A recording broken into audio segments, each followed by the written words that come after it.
So this is the one of the most important topic, important as well as interesting, because the image I'm going to show you is totally a different image, and how things have changed in past 60, 70 years. So here you can see in this image 5 MB hard disk drive in 1956. So many people are there, they are pushing it to load to a particular location. And here you can see 1 terabyte micro SD card in 2020. So just on a tip of your finger, you are having 1 terabyte data. So how this thing has been achieved? This is a idea which is being given by people called Moore's law, and the reason for this change is scaling. So they keep on scaling, they keep on working on different architectures, they keep on working of different structures of transistors, but one thing is evident, that is scaling. So right now we are working at 5 nanometer technology in terms of memories. So here we are using your magnetic things and all, but here we are having complete transistors and all. So that's why things have changed. So scaling is the main criteria why which things have changed. And advantage is in front of you, that you are having so much space left that can be utilized to put more functions in a given area. And also it is a cost effective solution, size is less, and it can be easily commercialized, and it gives better access to most of the people around the globe. So that's why we look forward for VLSI, because VLSI have changed your the way you think, perceive in your surroundings. So what is actually a semiconductor memory? So it can be defined as a memory arrays that are capable of storing large quantities of digital information and essential to digital systems. Second thing is, the amount of memory required in a particular system depends on the type of application.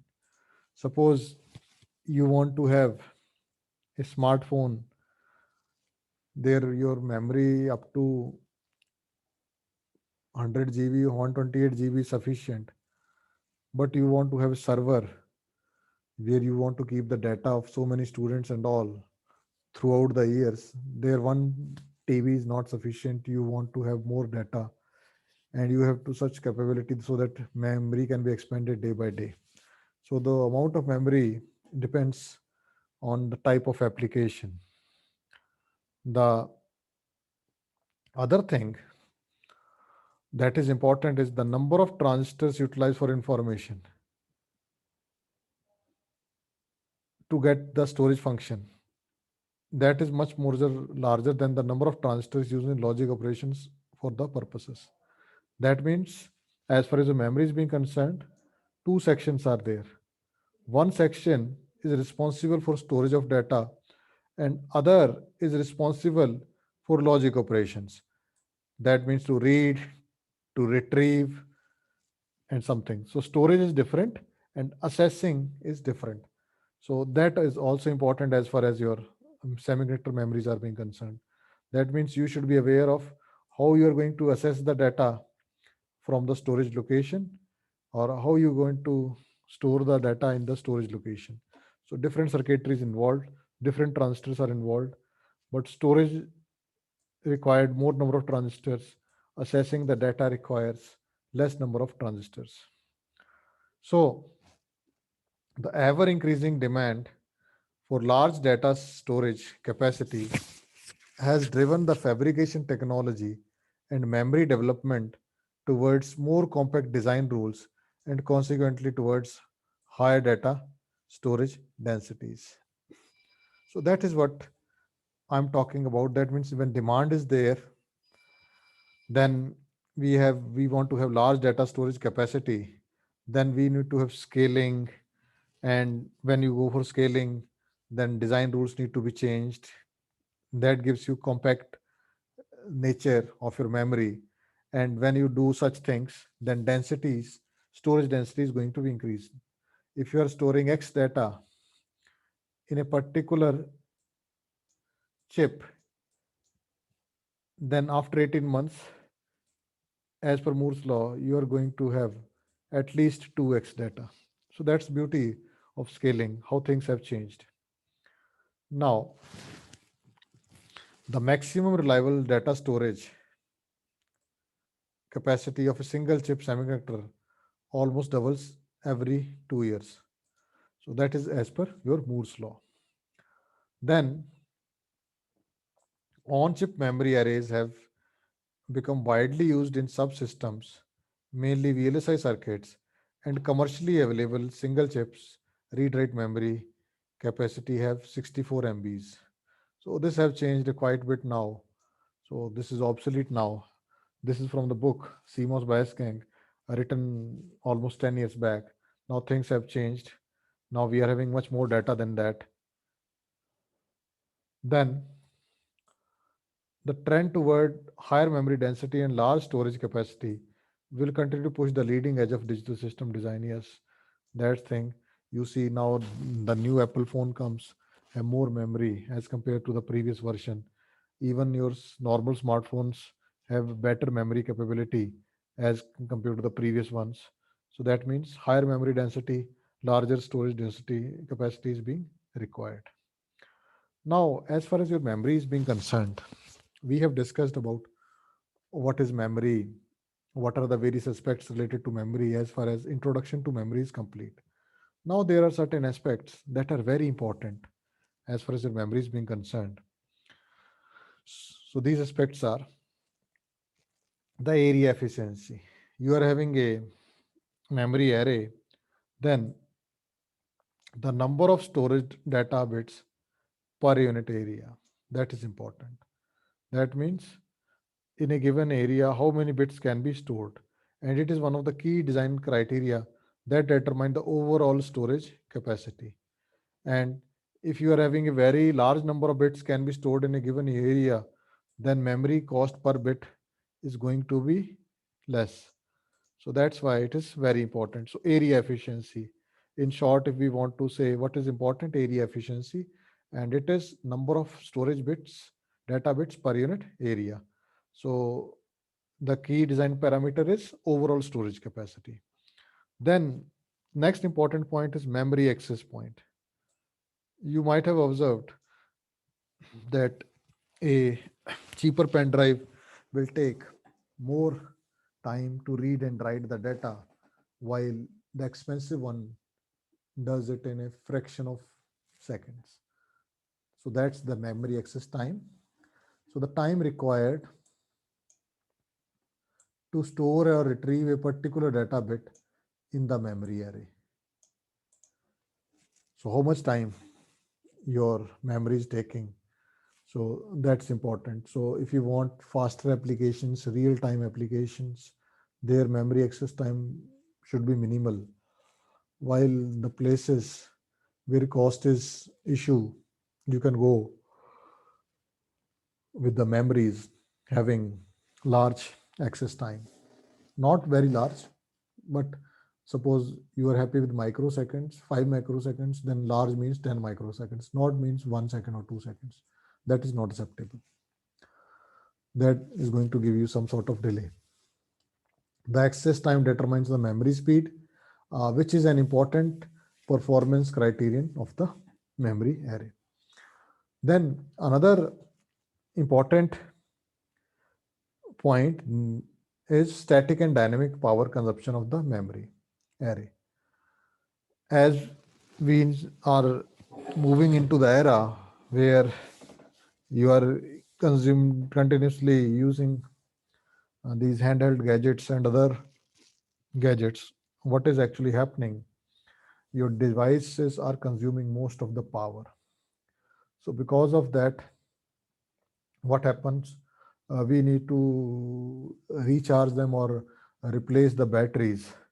So that means we need to have memories which have very low static power consumption or very low dynamic power consumption, so that we can have low power applications, and looking for battery is not as much as in the previous cases. So this is another important aspect while selecting the memory. Number one is memory density, second is access time, third is speed, and fourth is static and dynamic power consumption. So whenever you are going to select a memory, you have to look for these features. Now, classifications of semiconductor memories. Semiconductor memories can be classified into read-write memory or random access memory. Earlier, we use RAM and ROM, but these days, what happens? All the memories are RAM. That means they are randomly accessed. While in the previous days, all the memories are not randomly accessed. You can look at the video tapes and audio tapes, cassettes. There, they are sequentially being assessed. But these days, all can be randomly accessed. So they can be classified as dynamic RAM and static RAM. So we are going to discuss them extensively in the coming lectures. Now, read only memory. That means once they are programmed, they cannot be written more and more times. They are fixed. But the only thing is they cannot be programmed.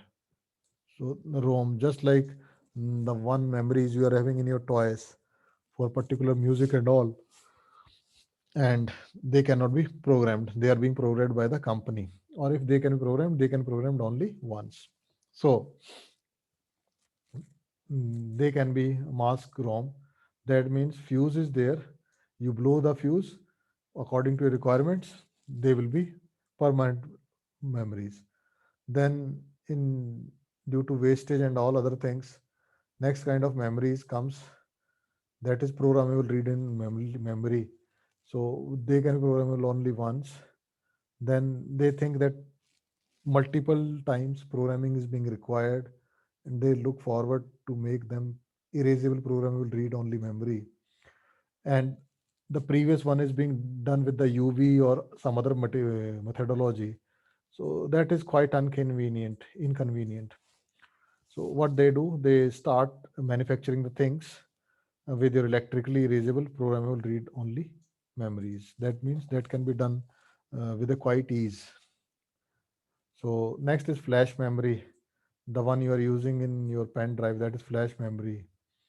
Why flash? They can be flashed with a charge, and you can load a new data. Then ferroelectric RAM, that means metallic rust is there, that can be moved accordingly, and you can have things being done as per your requirement. So these are the certain classifications of memories. We will be discussing some of them in the coming classes. So uh, the first kind of memory we are going to discuss is RAM. So RAM can be classified as DRAM and SRAM. So as far as RAM is concerned, the stored data is volatile. And the one in your laptop is RAM and other is your ROM, read-only memory or stored memory. But RAM is readily available memory, it is faster memory. But the only problem is it is volatile. As far as power supply is there, the data will remain there. And when your power supply goes, the data will not be there. So the first kind is DRAM. So DRAM stands for dynamic random access memory. So in this, a capacitor to store data and transfer to access the capacitor. That means data is being stored in the capacitor, but problem with this is periodic refresh is being required, because after some time what happens, suppose this is your capacitor and you store some data. So after some time, what happens, that your charge start decaying. So initially charge is V, then after some time charge will be Vy. So to get accurate information, After every cycle, it need to be refreshed to the full place so that you get exact information. So this is called refresh operation or periodic refresh. So that's the difference between your dynamic and static RAM. Other difference between dynamic and static RAM is here capacitor is being required, here no capacitor is required. So it is low cost and high density. It is used for main memory. It is being used for main memory. But the thing is, it needs periodic refresh. Now static RAM, it consists of a latch, and latch we have already discussed in the previous classes. Does not read a refresh operation, high speed, low power consumption. It is mainly used for cache memory and memory in handheld devices. The reason for that is cost. It is very costly. So we normally we do not use it. We use only in cache memory, which is fast, or in handheld devices, while in other we only use DRAM. So being a engineer, you should be aware of this particular thing. So here comes your assignment number 1. Please note it down. Your assignment number 1 is your difference between DRAM and SRAM, and where you are actually using different kinds of memories, where you are using DRAM, where you are using SRAM. So the submission is next Tuesday. So I will have a link. On that link, you are requested to submit that.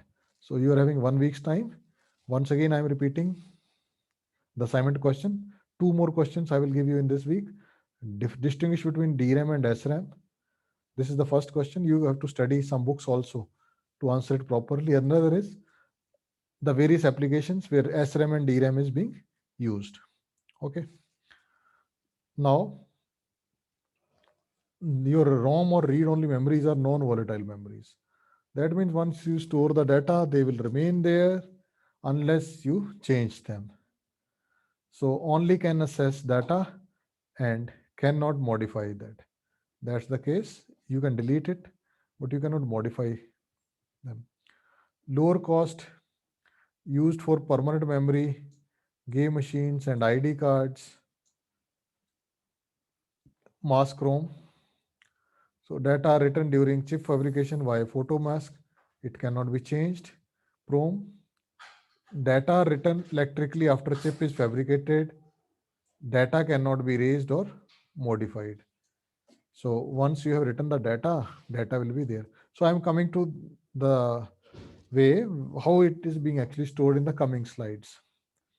Then comes EEPROM and EEPROM. Data can be rewritten, but the number of subsequent rewrite operation is limited to 10 to the power 4 or 10 to the power 5.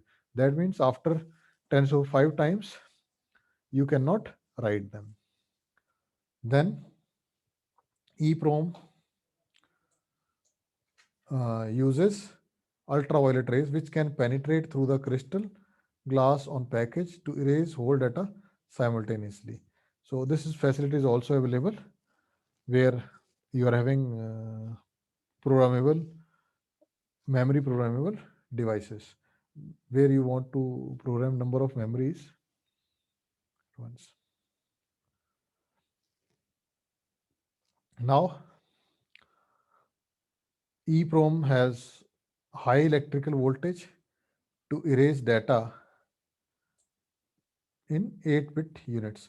So now this is being changed, so quite obsolete.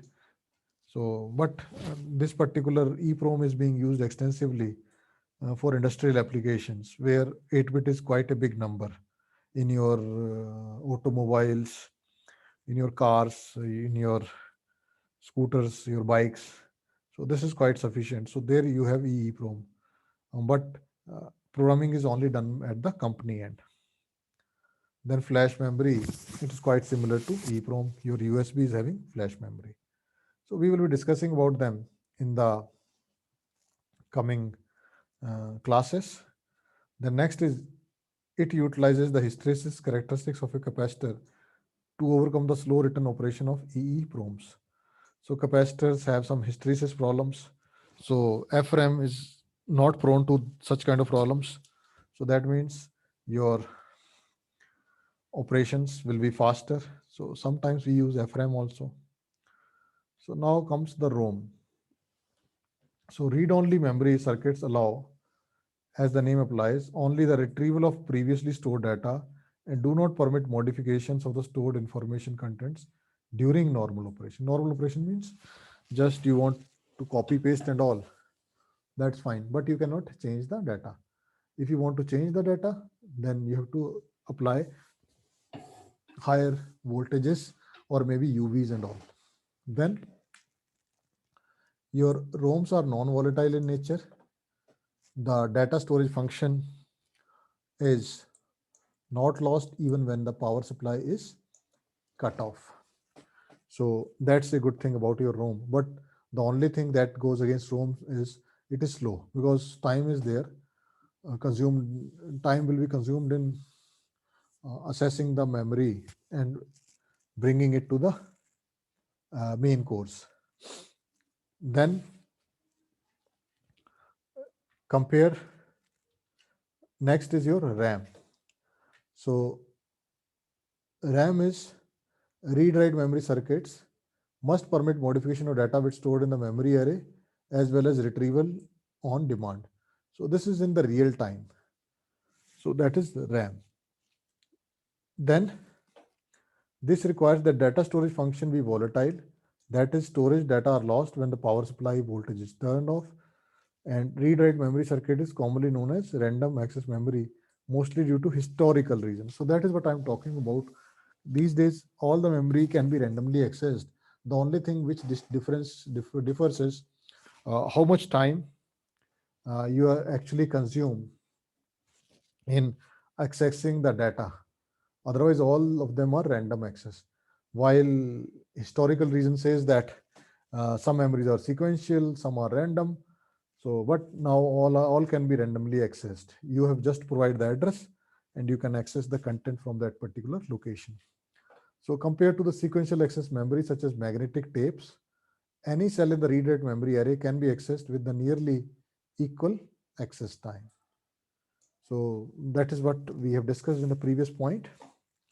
So based on the operation type of individual data storage cells, RAMs are classified into two categories, SRAMs and DRAMs. So we will be discussing them in the coming classes. So this is the normal random access memory organization. So here you can see this circuitry, and this circuitry is basically being used to access the data, while this entire square is the place where you are actually going to store the data. So you are having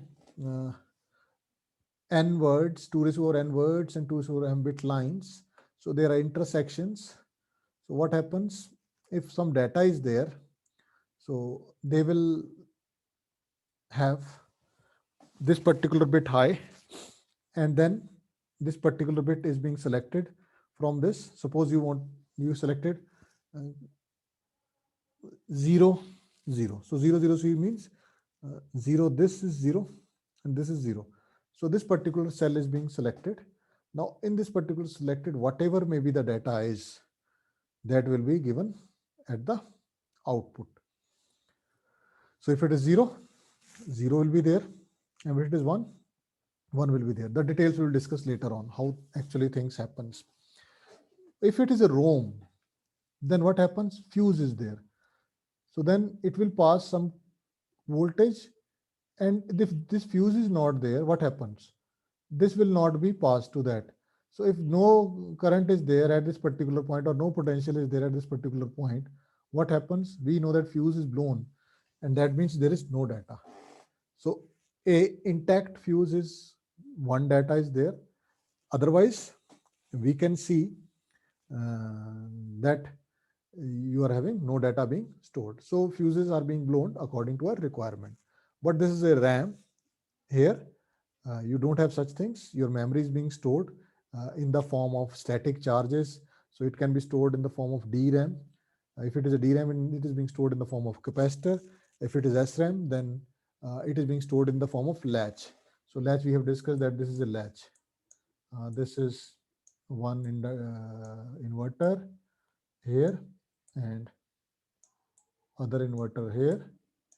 So your data is being stored in this particular latch here. So we will be discussing them in the coming classes.